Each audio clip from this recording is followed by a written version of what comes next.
Hola, ¿qué tal? Sean bienvenidos a una cápsula con su profesor Israel de Olarte George. El día de hoy vamos a hablar sobre el capítulo 1 del texto Epistemología de Denis Nachmanovitch. Bueno, como seguramente ustedes ya pudieron apreciar en el texto, lo que nos plantea en este capítulo Denis es definitivamente vernos a nosotros mismos y saber cómo es que hacemos epistemología, de dónde viene y sobre todo para qué nos sirve, ¿no? Ella dice que la epistemología es el nombre que le damos actualmente a la disciplina que se ocupa del conocimiento. Esto es, la epistemología es la disciplina de la filosofía que se encarga de estudiar cómo conocemos lo que conocemos. Parece un trabalenguas, pero la verdad es que es bastante interesante y provocadora la propuesta que nos trae Nachmanovitch. Todos ustedes, ¿sí?, conocen de diferentes maneras.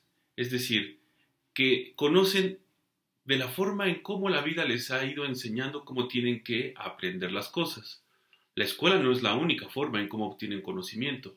La escuela es tan solo una, pero desde que ustedes nacen, desde que empiezan a explorar el mundo, lo empiezan a conocer. ¿Y cómo lo hacen? Bueno, eso depende de cada quien. Y precisamente la epistemología trata de estudiar cómo es que el ser humano conoce lo que conoce. Es decir, la epistemología es el estudio de un proceso. La epistemología no es el estudio de un conocimiento en particular, sino del proceso que nos lleva al conocimiento. Espero que eso quede muy bien entendido. Para Nachmanovitch, entonces, los principales temas que abarca la epistemología son ¿qué conocer? Es decir, ¿cuál es el objeto que nosotros queremos conocer? Puede ser un perro, un gato, puede ser otra persona, puede ser la economía, puede ser lo que sea. Eso es lo que nosotros queremos conocer, ¿sale? ¿Cuáles son los límites a ese conocimiento? Siempre, siempre va a haber límites. Límites económicos, límites materiales, límites del propio conocimiento. Es decir, yo en este momento puedo preguntarme de qué forma es el universo, pero para respondérmelo voy a tener que, o voy a llegar más bien a ciertos límites. Lo que voy a conocer va a chocar, por ejemplo, con todo el andamiaje, todo el conocimiento que ha hecho la humanidad. Claro, si yo me pregunto, por ejemplo, ¿cómo es una célula? Seguramente ahí los límites están un poco más expandidos. Esto es, que existen herramientas, que existen teorías y que seguramente, claro, si yo me pongo a investigar un poco más, pues voy a poder conocer bien qué es una célula. ¿Por qué? Pues repito, porque ese límite está muy amplio, ¿no? Muchas personas han investigado lo que es la célula y yo puedo entonces empaparme de ese conocimiento. ¿Qué es lo que voy a conocer entonces? Tiene un límite y ese límite, repito, está establecido por diferentes elementos. Hasta incluso el límite me lo puedo poner yo. Esto es, a lo mejor mi límite es mi capacidad de imaginación o mi límite es mi capacidad lectora, ¿no? No puedo leer más de 2 páginas porque me duermo. Clásico. Eso es un límite entonces. Después, ¿cuáles son las fuentes del conocimiento? Ese es otro tema importante. Puede ser, por ejemplo, un libro, la computadora, el internet, mi propia experiencia, todas esas, son fuentes del conocimiento. Esto es, de dónde yo obtengo, de dónde me estoy nutriendo para poder conocer, ¿sí?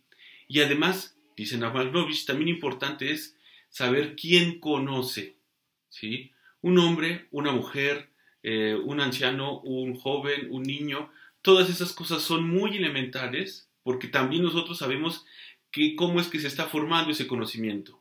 Es decir, la forma en cómo conoce el mundo un hombre y una mujer son distintas. Tampoco quiere decir que son diametralmente opuestas o que están estudiando cosas inhóspitas cada uno, ¿no? Solo por el simple hecho de ser hombre y mujer. Pero claro que sí tiene que ver el género. La forma en cómo se le trata a una mujer y a un hombre es la forma también en cómo está percibiendo la realidad, ¿no? Muchas veces, por ejemplo, los hombres no nos damos cuenta de qué tan avanzado o no está el machismo, pues porque nosotros no lo padecemos, ¿no? En ciertos sentidos, en algunos otros sí. Entonces también importa, por ejemplo, si es pobre o es rico, ¿no? También conoce la realidad de otra forma. Ahí sí, por ejemplo, ustedes van a decir, bueno, yo sí lo he sufrido porque soy rico, ¿no? O bueno, porque soy pobre, no lo sé. Entonces, es el quién conoce, también es importante en el proceso del conocimiento. Y también muy importante es cómo se valida ese conocimiento. Yo puedo decir diferentes posturas o diferentes principios sobre la realidad, pero lo que también importa es cómo se sabe si lo que yo estoy diciendo es cierto, si lo que yo estoy postulando es verdad. Entonces, ¿cómo voy a validar eso? ¿Con un experimento o con la observación? ¿Sí? O a lo mejor con alguna argumentación. Puede ser que con eso solamente sea válido, ¿no? Un ejemplo, un ejemplo de la física es que la teoría de la relatividad de Einstein no se ha validado en su totalidad, pero sabemos que es cierto. Es algo muy interesante, es algo un poco irónico o paradójico, ¿no? Investiguen ustedes en Internet, por ejemplo, ¿no? Eh, Hace 400, 500 años, algunos, no sé si decirles científicos, porque no existía ese término, pero bueno, algunos pensadores postularon algunos principios sobre la física que hasta ahora ¿sí? Se están comprobando. Por ejemplo, los experimentos de Galileo, ¿no? Pero de eso hablaremos un poquito más adelante.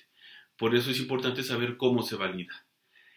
En economía, que de hecho es nuestro objeto de estudio, ¿sí? También necesitamos saber cómo se valida. Esto es, si se está viviendo una crisis económica y alguien plantea las soluciones a crisis, yo cómo sé si eso es verdad o no, ¿sale?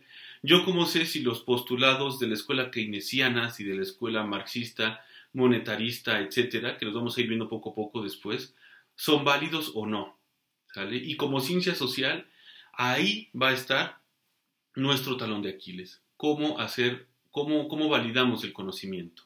Pero bueno, ese es uno de los procesos, uno de los temas dentro del proceso, perdón, ese es uno de los temas dentro del proceso del que nos habla Nachmanovitch, ¿no? Son todas las esferas que están alrededor de la epistemología.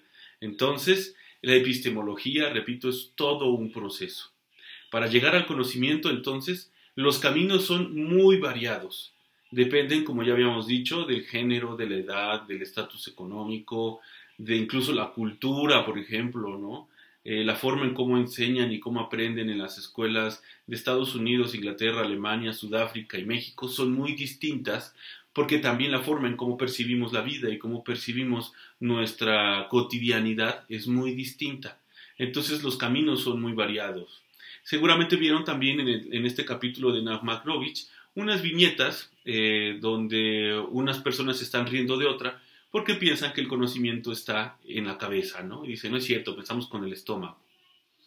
Cuando ustedes lo leyeron seguramente les dio un poco de risa, ¿no? Porque la verdad es que sí es hilarante. Pero si se pone uno a pensar un poco en esa viñeta, el objetivo es que cada quien percibe las cosas de manera distinta. Yo les preguntaré, ¿de dónde surgen los sentimientos? ¿Dónde están los sentimientos en nuestro cuerpo, no? Los más románticos van a decir que en el corazón, ¿no? Los más científicos van a decir que en el hígado, no lo sé. Y a lo mejor por ahí les arranqué alguna sonrisa, pero la verdad es que si se dan cuenta es la forma en cómo lo concebimos, ¿sí? También entonces la forma en cómo hacemos conocimiento es distinta porque es la forma en cómo concebimos las cosas. Por consiguiente, el objetivo de esta materia, el objetivo de estas cápsulas también, es que ustedes vayan planteándose, preguntándose cómo generan ustedes conocimiento. En economía existen diversas corrientes que explican eso, la economía, y esas corrientes son muy distintas porque precisamente, tienen una forma distinta de hacer conocimiento. La forma en cómo hacía conocimiento Adam Smith, David Ricardo, Carlos Marx, John Stuart Mill, Marshall, etcétera, ¿sí? Son muy distintas porque son distintas culturas, distintos momentos, ¿sale? Entonces vamos a estudiar precisamente eso, cómo le hacían para generar su conocimiento. Coexisten dentro de nuestra realidad diferentes concepciones respecto al conocimiento, ¿sí? Porque siempre estamos ahí luchando, en pugna, por ver quién tiene la razón, ¿no? Cada cultura, dice Nachmanovitch, ha pensado y piensa de una manera distinta cómo es el proceso cognitivo. Entonces, para Nachmanovitch, dentro de los elementos importantes están, para la epistemología está el poder, el saber, el hacer y el sentir. Estos 4 elementos ustedes siempre los deben tomar en cuenta ahora que están estudiando epistemología. ¿Qué es lo que puedo hacer? A partir de qué es lo que sé hacer. y además cómo siento eso que estoy haciendo. También es muy importante, ¿sale? Ahora los estoy mezclando, es el sentir, el saber, pero hay culturas que dicen que no, que el saber y el sentir deben ir siempre muy separados, ¿no? Ustedes pregúntenlo si realmente el sentir y el saber van separados o van de la mano. Bueno, hasta aquí el capítulo, perdón, hasta aquí la cápsula del día de hoy. Espero que con esto les ayude a la lectura de Nagmanovich.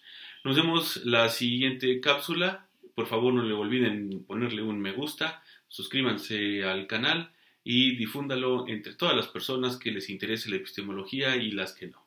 Bueno, fue un placer haber estado con ustedes. Nos vemos en la siguiente. Adiós.